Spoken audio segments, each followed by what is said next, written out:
Estudos no livro de Jonas. Neste momento vamos conversar sobre Jonas capítulo 2 e titulamos A Prisão Gloriosa. Vamos ao texto sagrado. Jonas capítulo 2. Vamos começar com o versículos 7 e 8. O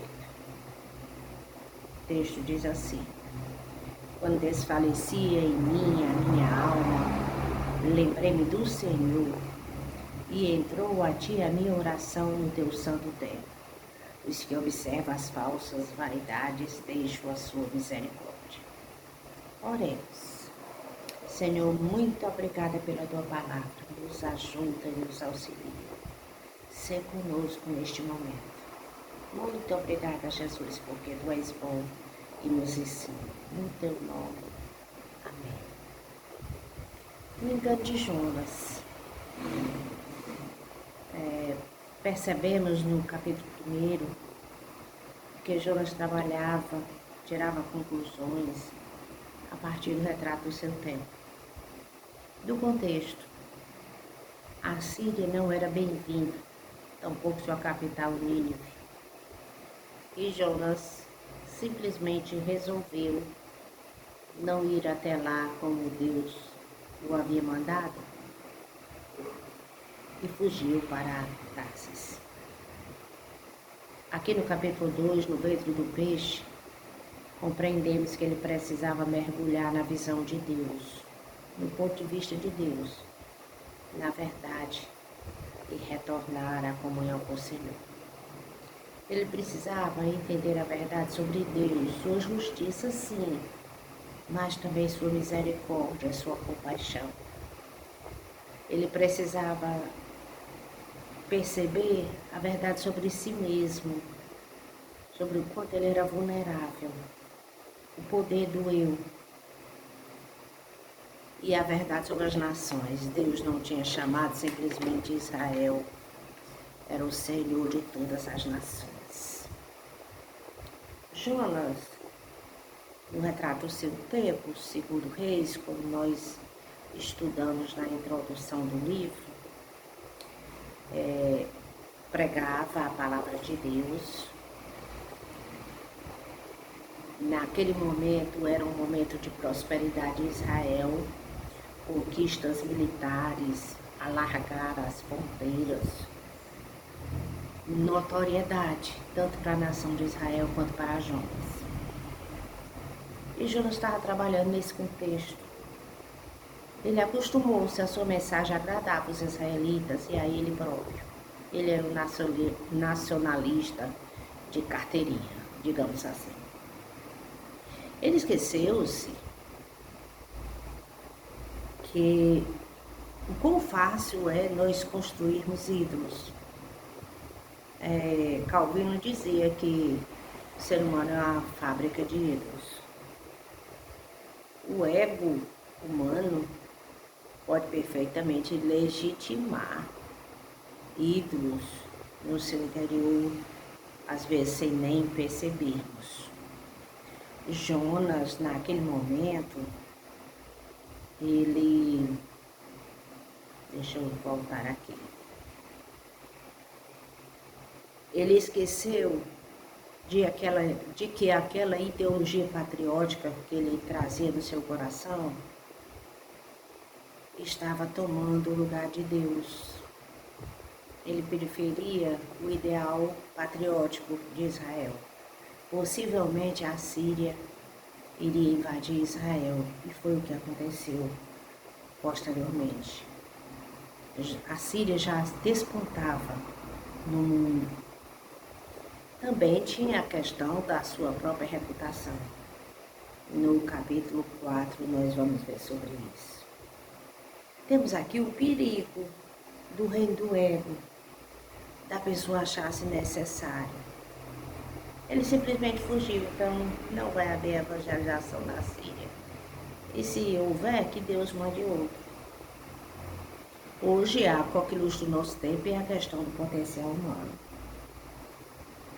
O ser humano tem potencial, a natureza está à nossa disposição. Trabalha-se para eliminar todo o sofrimento, toda a satisfação humana, no sentido de nos deixar à vontade neste mundo. Isso é uma distorção demoníaca da alma. A alma humana, ela não é terrena. Nós fomos feitos imagem e semelhança de Deus. Nós temos uma ligação espiritual com o Senhor. E a alma, a vida do ser humano, ela é definida pelo que Deus fez na sua criação e não pelo que acontece nessa terra. O que é a alma no conceito de Deus? Se nós abrirmos a nossa Bíblia em Gênesis capítulo 2, vamos para Gênesis, versículo 7, diz assim: plantou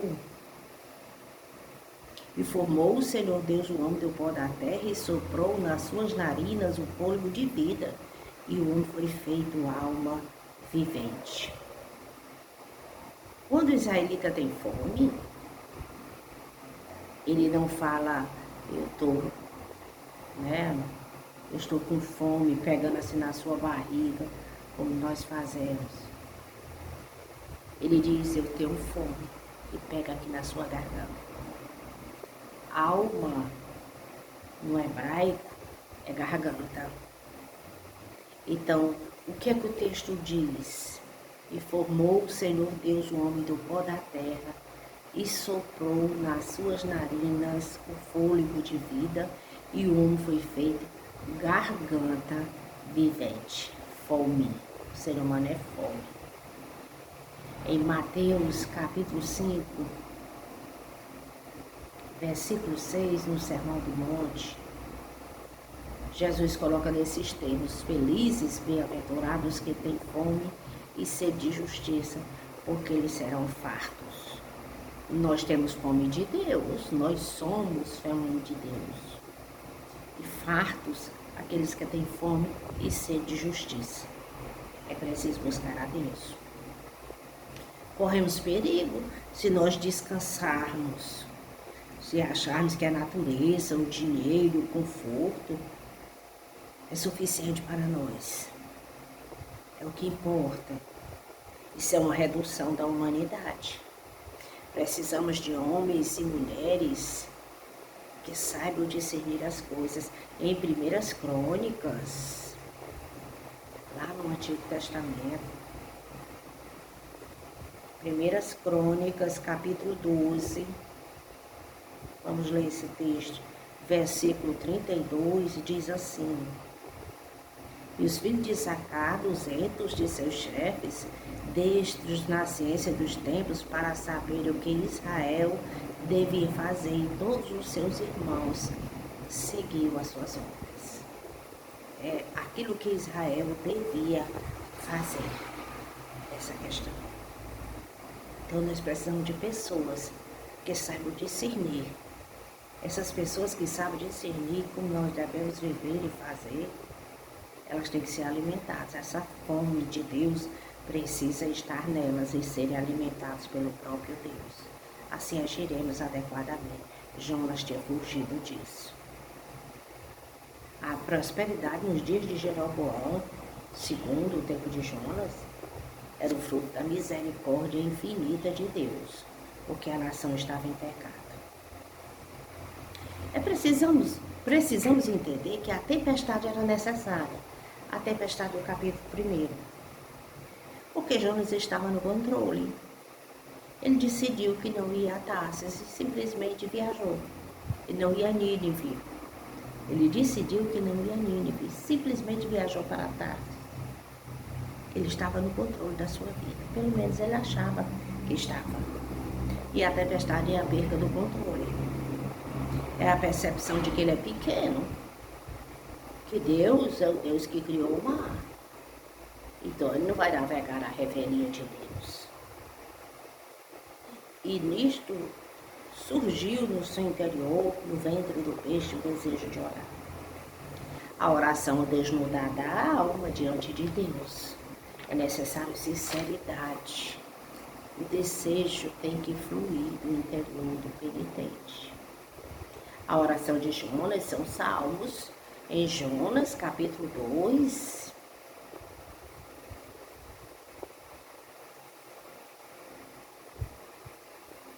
Versículo 1 diz assim: orou Jonas ao Senhor, seu Deus das entranhas do peixe, seu Deus.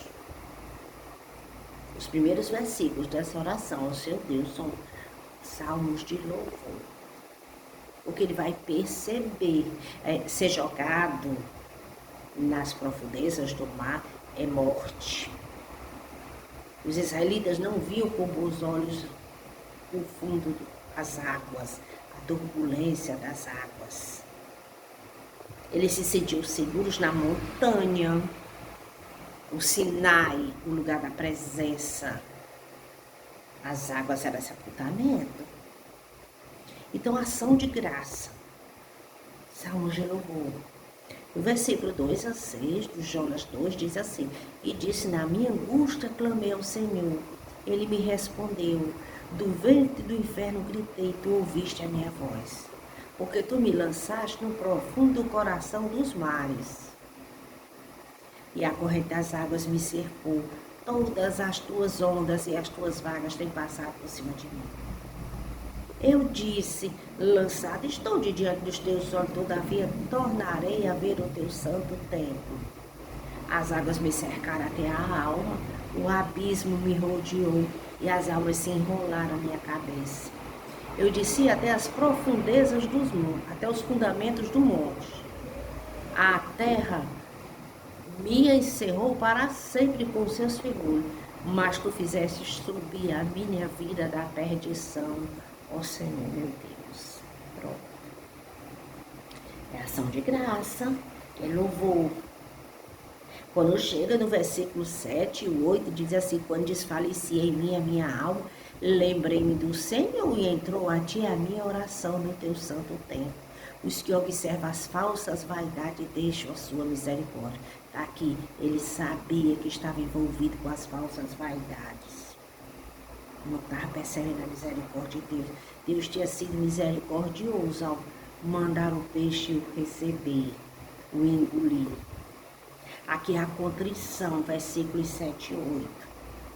No versículo 9, já a esperança. Ele diz, mas eu te oferecerei sacrifício com voz do agradecimento. O que voltei, pagarei. Do Senhor vem a salvação, a esperança.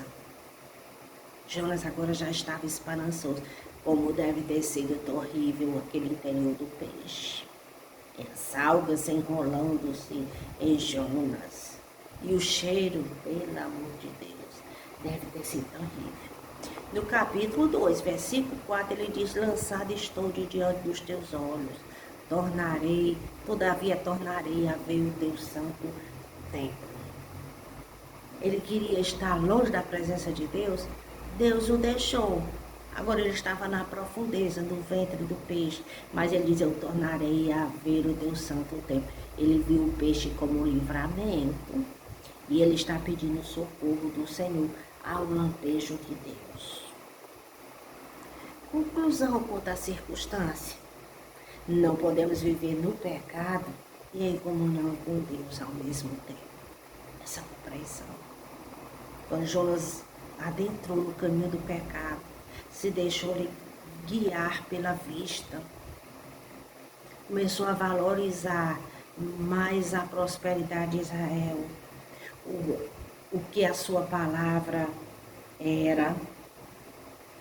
Lá na frente ele vai dizer, eu sabia que tu és misericordioso, e a palavra para ele era de condenação.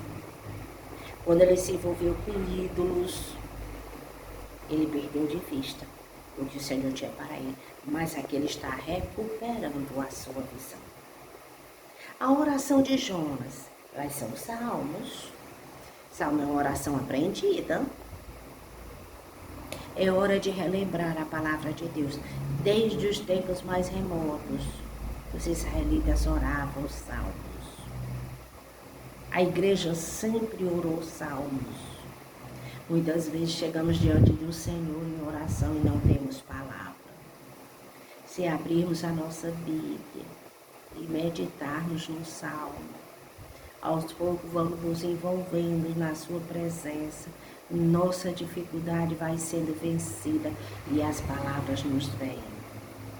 O Senhor nos enche e nós oramos desimpedidamente. É hora de relembrar.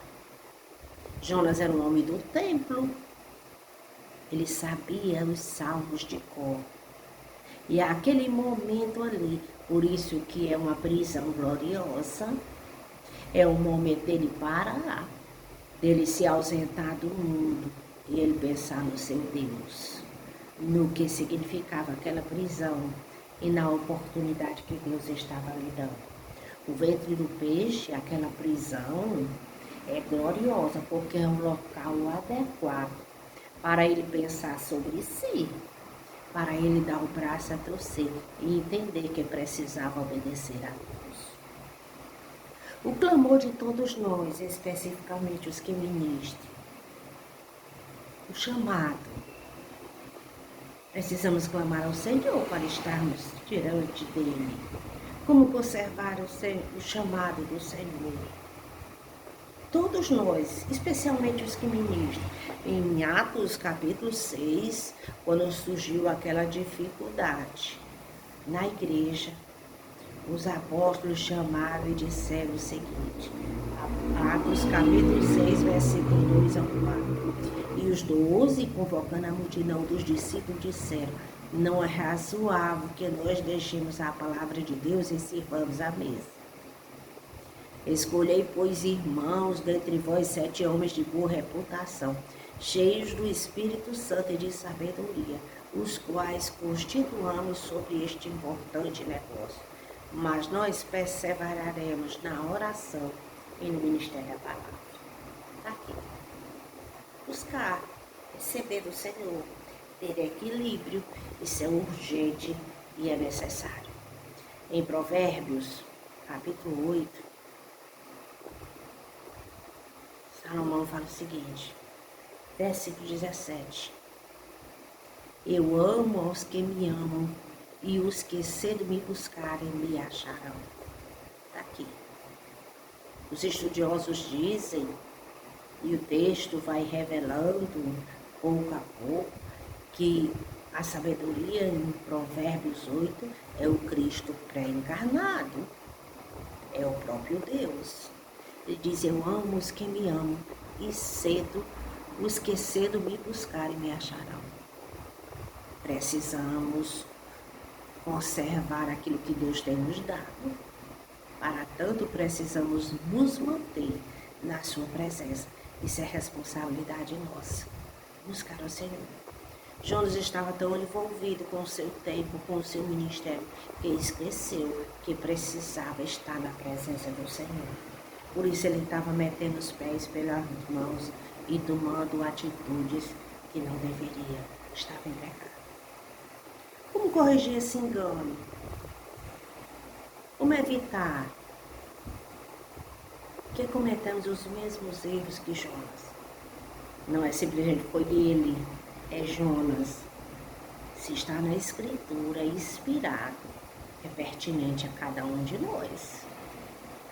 Precisamos aprender, a reaprender, a contemplar a Deus. Tempos tão agitados, tanta agitação, mas é preciso aprender a parar, a gastar tempo com Deus, ter momentos de solitude. Contemplar. A palavra contemplar vem de tempo. Tempo é um lugar, é um espaço para observação demarcado pelo sacerdote. Ele tem a intenção de ser um lugar para estar na presença, para estar com o Senhor, para desfrutar da sua companhia. Oração não é só falar, só pedir. Oração é um envolvimento com a divindade. É também calar, aguardar, ouvir a sua voz, um momento de contemplação. Isso não só para os que ministram na igreja do Senhor, mas para toda a igreja. Porque todos somos sacerdotes. Fomos chamados para tal, estamos na presença do Senhor. Em 1 Pedro, capítulo 2,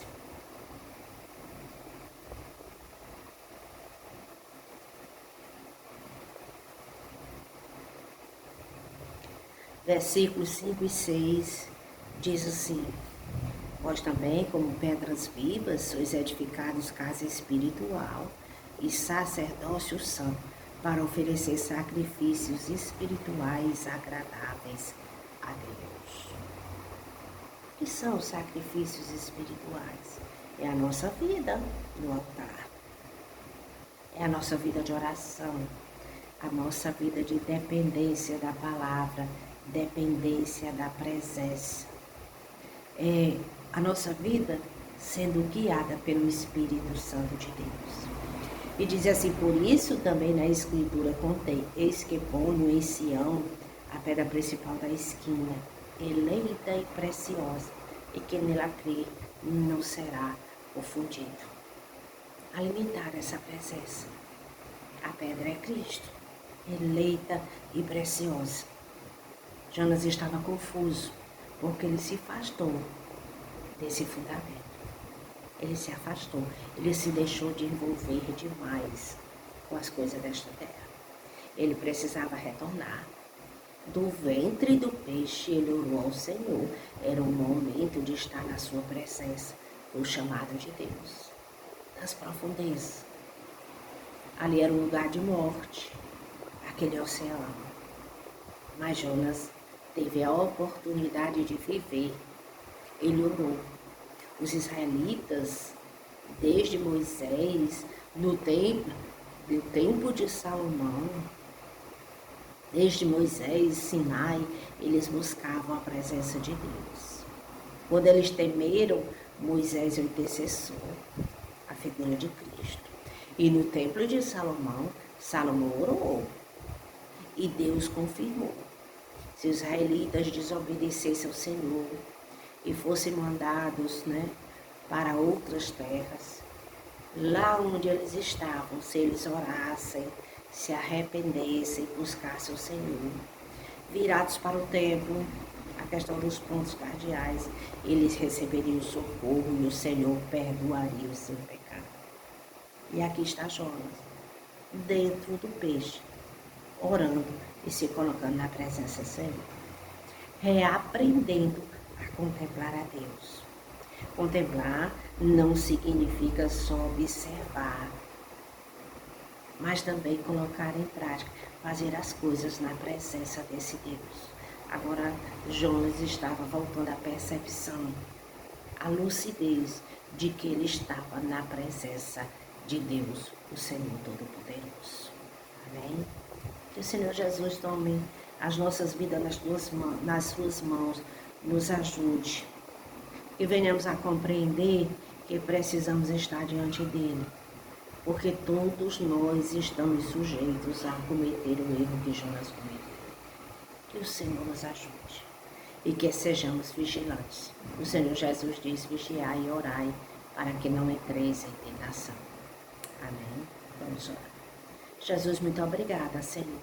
Toma nossas vidas nas tuas mãos. Nos ajuda e nos ensina a estar na tua presença.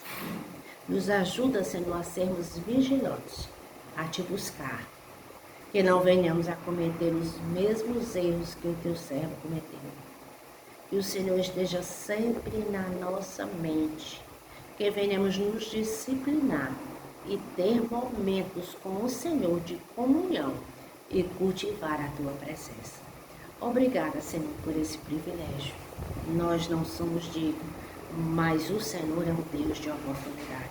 O Senhor deu oportunidade a Jonas, então nos dá a oportunidade.